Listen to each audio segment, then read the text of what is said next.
are going to discuss Canes. Canes. Yeah. So there's a lot of big movies there that came out of that festival. And I know me and you, we're kind of raving about the festival having some, movies that we thought were big winners. Yeah. And from, the reception of the film festival, we can see that some of those winners that we thought are losers. So, Elemental, I know that debuted there. 7 reviews now. It's only 7 reviews, but it's at 57%. Pixar's been on a pretty downward, pretty quickly. Their last good movie was Soul. Yes. Okay, you take Soul out of it, they've had that's 1 out of 5 good movies. Onward, Luca. Luca's fine. I would say if you take Soul out of it, their last one was Inside Out. Oh, I don't know if I got that far. Toy Story 4. Oh, yeah. Yeah. Don't forget about that. Yeah. Okay. Non-franchise movie. That's a different question. Yeah. But I think Elemental debuting at 57%.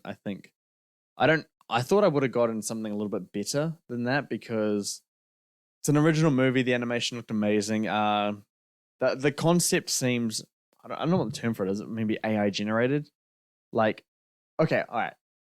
To make you understand this one, if you were to put into ChatGPT, write a script that felt like it was done by Disney, fire and water in the element world, it just doesn't feel that creative. It's not like the Soul world. It's not like the fish at the bottom of the sea trying to rescue his son. It's not like a floating house with balloons. It doesn't feel like rats cooking. Memories. How? Oh, different personas. Yeah. What Pixar is in terms of creative concepts and making it work. You can make even cars. Fire and water in the elements is not that creative in terms of Pixar standards. Yeah, it's fun. It reminds me of that that online game. It's what is it? Waterboy and Lava Girl? Oh no. That's the movie. Sorry. Have you played that game?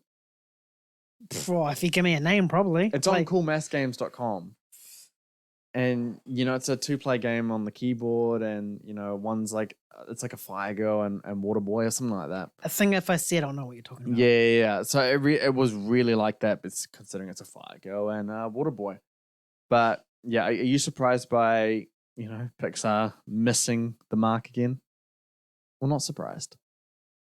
I wouldn't say surprised, just disappointed. I mean, yes. Elementals, it is an interesting concept. Somewhat. I mean, let me explain before you start judging. Yeah, I never judge you. Whenever someone goes into elemental stuff, it's always fire and water. Mm-hmm. But they forget about the other elements. Yes. It would have, Pixar could have struck gold if they went to Earth or Air or something like that, Mm-hmm.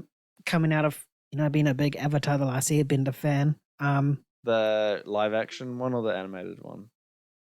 I'm just trying to make sure so the audience knows. I haven't seen the live action Avatar: The Last Airbender yet because it's not released. So it's the animated one. The M. Night Shyamalan movie? You haven't seen that? Oh, okay.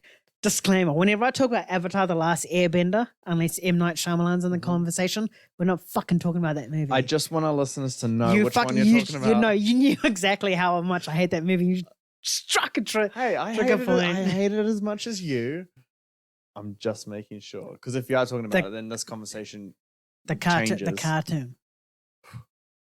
I nearly lost my temper there. Weight off your chest? Yeah, we're good. Carry on, sorry. Dickhead. This is how James gets under my skin. Pretty much. It's not that hard, to be honest. But yeah, being as a Last Airbender fan, animated. Yeah. They've sort of done the elements really right in that. Mm-hmm. So when I saw Pixar doing this, I was like, oh yeah, because it's somewhat this is pure Pixar, not Disney Pixar. Mm-hmm. So I was like, okay, they can do something really creative here and whatnot. And then those trailers came out where it's literally just fire and water. I'm just like, okay, I might still have some faith. Do you need some fly spray? I can see that moth around you. No, it's fine. It's minding its own business. I was like, oh, okay, maybe they might be able to make this a more compelling story and stuff. And it could work, like still an interesting concept, interesting worlds because they built worlds around all the elements, which is something different. Yep. And then these reviews come out. I'm just like, oh, Pixar is in a rabbit hole right now. Like I do not know what can get them out other than, sequels.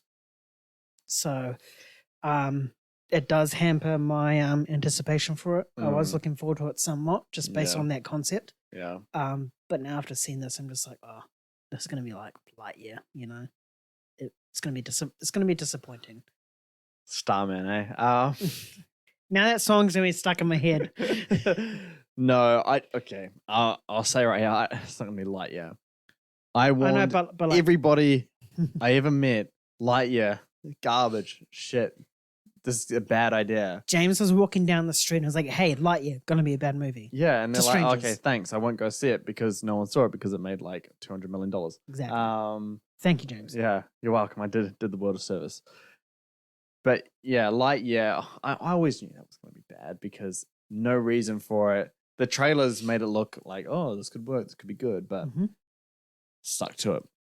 As for this, honestly, man, like, I've had no feelings about Elemental at all.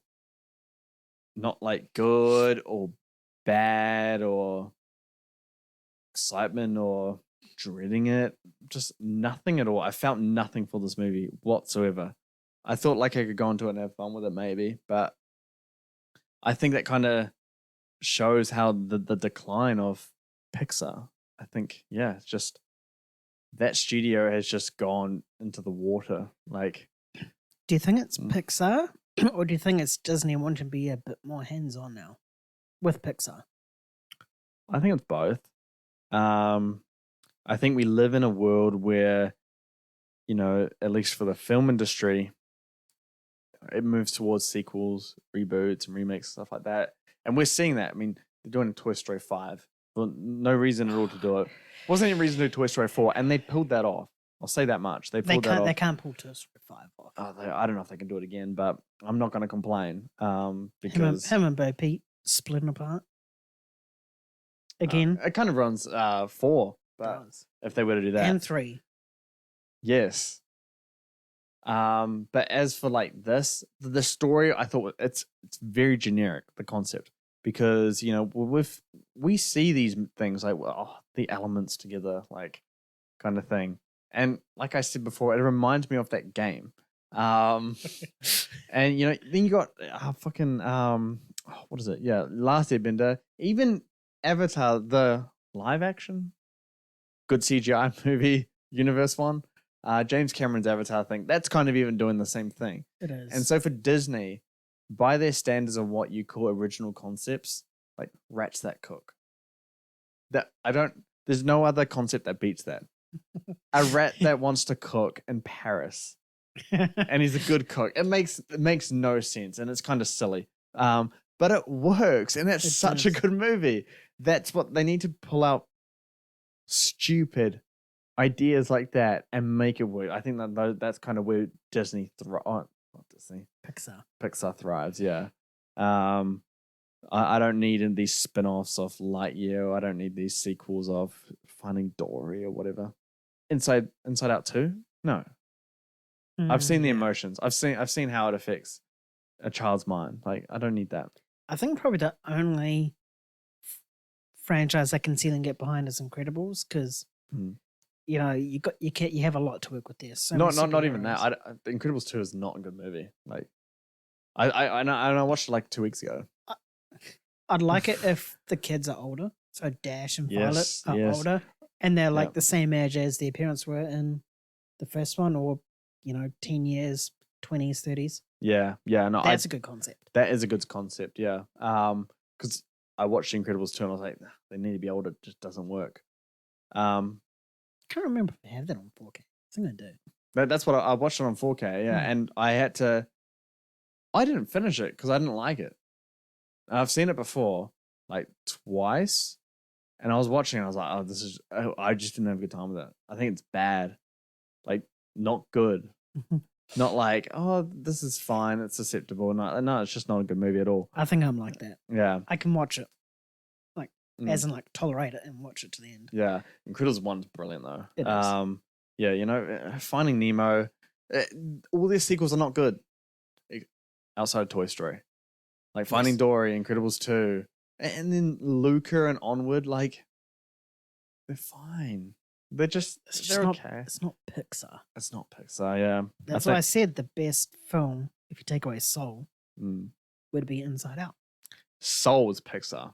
You see that movie and you're like, oh, okay, yeah. And that's such an interesting concept because it's never been done. Great concept, extremely emotional, and it applies to really adult themes, but children still enjoy it. I think that's the beauty of Pixar. And that's where Pixar really strives is, they appeal to kids and the adults. Yeah. But the stuff that they've been churning out lately has just been all kids. Yeah, really. the perfect Pixar movie is one where the kids enjoy it, the adults understand it.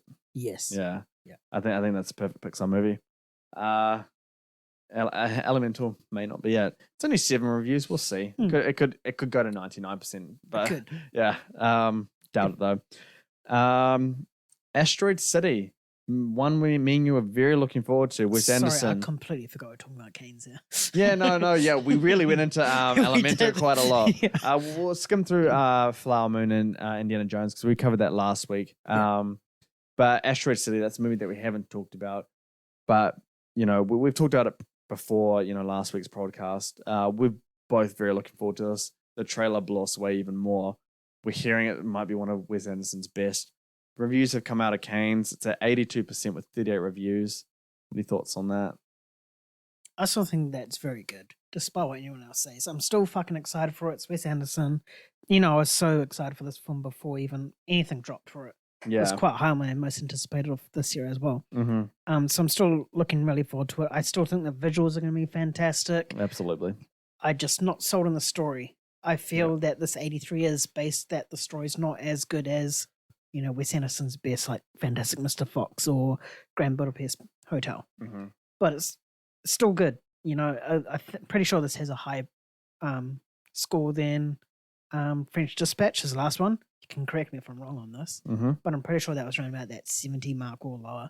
Yeah. As in like high 70s. Mm-hmm. So yeah, based on 30-something reviews, this could still go up quite a lot. Yeah. Or could just still maintain. I mean, I think if we trash a movie that's in the 80%, then there's something wrong with us because that's still absolutely still a very good score. Yeah. So yeah, I'm still excited for it. It has not diminished my excitement levels whatsoever. Yeah. What about yours? I really love how you touched upon how we got to kind of look at ourselves if we're trashing a movie that's an 80%. And I feel like that's the fact with even lower percentages. Even if something's like 70%, that's 70%. The majority of critics liked it. Go back to, Elemental, 57%. More than half the critics liked it. They're approved for a reason, I think the way, if something's like 95% and above, people are like, oh, this is not good, or like it could be bad. I see everyone freaking out, 78, 82 and all this kind of stuff. I'm like, 82% of critics, that's good. That's still good. It's very good. Yeah. It's like A+ almost. It's an A at least. It's at least an A. It's an A minus. No, A is 85 to 90. In New Zealand, yeah. Yeah. We live in New Zealand. I don't know. USA academics. Me neither. Yeah. Probably 70 plus is an A for them. Nothing against them. Your education system is great, Americans. Don't get me wrong. Anyway, yeah. I know that Grand Budapest is 92%, I believe. Is that his highest, or is it one of his stop motion ones? I don't know if it's his highest. I know it's higher than Mr. Fox. But I know that's got an 8.5 average rating, and anything over an 8 is huge for Wes Anderson or for any movie. But and 82% at 7.5, that's fine. It's not great. I think once a movie gets over that 85% mark, then you can kind of consider it within the great mark kind of things. But Sorry. I won't lie. I do think this does I don't know how to explain it. I think it does pull me back a little bit from the excitement and just kind of brings me into reality. Because I was getting to a point where I was like, nah, this is going to be amazing. This is Grand Budapest level. Let's go. So it just kind of brings me into reality like, okay, might not be his best work, but it's going to be good. And yeah, I think that's where it's kind of going at this point. Yeah. By the way, Mhm. Grand Budapest is 92. Mhm. Mr. Fox 93. Oh, really? Yeah, there Oh. is one higher. I think it's like 96%, but it's one I've never seen or heard of before. So I think it might have been one in his like earlier days. Right. Okay, interesting. Yeah, and obviously Killers of the Flower Moon. That's dominating. 96%, 53 reviews. Yeah. Listened to a podcast last week because my thoughts are still the same. Excitement's still there. NZIFF, bring it here. Bring it here. I know you're there in Cairns. Yeah, they told us they're there, so they better bring that one. Bring Asteroid City. Bring Monster. Bring Monster. Bring Anatomy of a Fall as well. Yes. Yes, I would like to see that. Indiana Jones and the Dial of Destiny. That's 42 reviews, so it's a bit more than what we talked about last week. Mm-hmm. But still at 50%. Still rotten. Yeah. Disney gambled, and they gambled bad, just like on. If we think about this, and I'm not disputing anything that you're saying or may think, it's 50%, so half of critics. Mm-hmm. I don't like that Rotten is 60 plus, because why? Yeah, me neither. I think it should be 50 is fresh, and then say 75 plus is certified. Right. Yeah. And anything below 50 Mhm. is rotten, obviously. Yeah. That's below the mid. Exactly. But with a 50%, the critics that go to Canes, they're more high profile. They're the more harsher ones. Right. So I think 50%, is that to you a very bad sign? Do you think this can be fresh by the time we get to the 300 review mark? It could have a chance. Mm. In terms of, is it a bad sign? I think it's a bad sign of Disney trying to do something like this, for sure.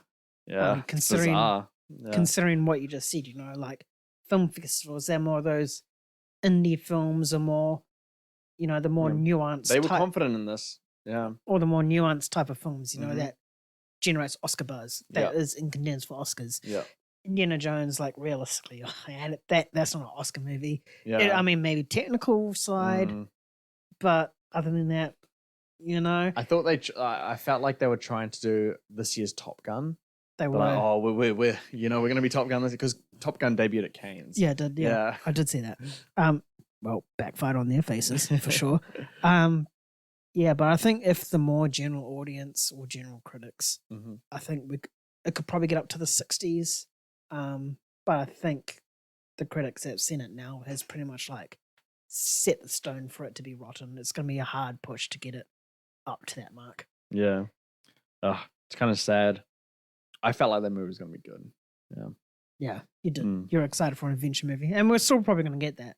I do think it'll be good in the sense of going to the movie theater, seeing an adventure movie. I was never certain on this movie being like a masterpiece or like, say 90% and above. Yeah. I thought it would be better than 50%. I think we both did because Mangold, ending of Harrison Ford's role in this, it just felt like it would do a little bit more. Yeah. But yes, Cannes Film Festival has finished now, and so the winner of the Palme d'Or is Anatomy of a Fall by Justine Triet. And the prize for director is, I'm trying my best here to pronounce this stuff. I haven't heard of some of these names. Tran Ang Hung for The Pot Al Pho. Who? Again, I'm trying my best, guys. You are. Yes. This is intimidating. Actor is Koji Yakusho for Perfect Days. Actress is Merve Dizdar for About Dry Glasses. And screenplay is by Sakamoto Yuji for Monster. What are your thoughts on these winners? Specifically the Palme d'Or, because the last one of the Palme d'Or was Triangle of Sadness. And then before that, Titanium. Before that, Parasite. 2 out of those 3 were nominated for Best Picture, 1 winning it. Never seen Titan, but Parasite. I've heard amazing things about Titan, but Yeah. yes, carry on. Sorry. Yeah, me too. But Triangle of Sadness and Parasite are both films I thoroughly enjoyed. Mm-hmm. Need to get them in physical media somehow. It's actually quite criminal of me for not having Parasite. I might have Parasite. I think I should have it. It's a crime if I don't. Yeah. Exactly. I could go on a rabbit hole here, but Yep. that's just a tangent. But yeah, so it does get me excited to see this film. Mm-hmm. Hope NZIFF brings it over here. Yes. So you can get it rather than waiting until probably realistically next year. Yeah, to see it. May next year or something ridiculous. So yeah, hopefully they can do that for us. It would be great to see it and see what all these critics or the panel deserve this movie for. Everything else, never heard of anything aside from Monster. Mm-hmm. So I hope they bring that to Screenplay's a big award, so yeah. Yeah, so I hope they bring that as well because Mhm. I've heard a lot of good things about Monster. I don't know if it's still at 100. Last week on the podcast it was 100%. Yeah. I don't know if it's dropped. Could not. But still, I hope they bring that here so we can watch it. Mhm. And pretty much any other films, the best actor and actresses will be a good watch. Just to see what critics are thinking or what the panel's thinking right now in terms of still 100. James just showed me. Yeah, Brilliant. yeah. Monster's the way to go. Monster's a new Parasite, guys.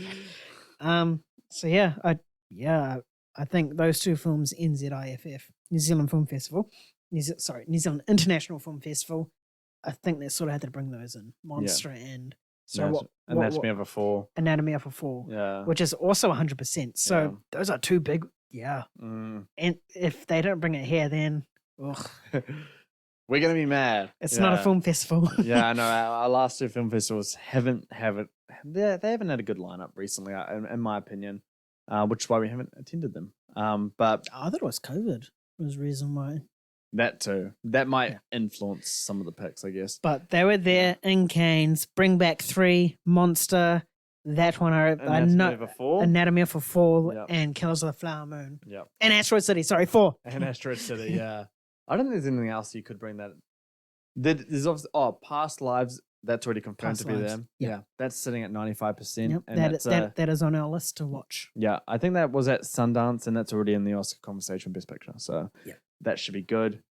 This Anatomy of a Fall, I'm just reading the synopsis of it, and the movie's about a woman is suspected of her husband's murder, and their blind son faces a moral dilemma as a sole witness.